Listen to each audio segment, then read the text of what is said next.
பிரச்சனைகள் எல்லாம் சிக்கி காலத்தை வீணடிச்சிடாதீங்கயா. உங்கள் இஷ்ட தெய்வமே பரம், அதுதான் பரம சத்தியம்ங்கயா.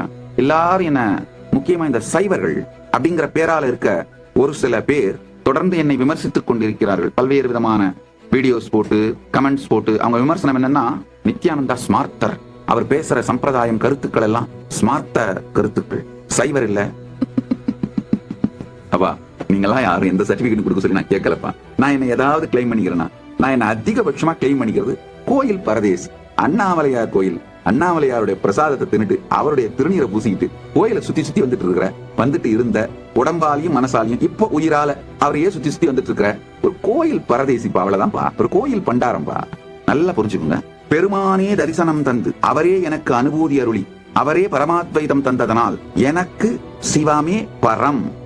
நான் எப்பப்பெல்லாம் பரமசிவம் பரமசிவம் பரமசிவம் சிவபரம்பொருள் அப்படின்னு சொல்றனோ அப்பெல்லாம் நீங்க வந்து உங்களுடைய இஷ்ட தெய்வம் ரீப்ளேஸ் பண்ணிக்கோங்க, தப்பே இல்ல.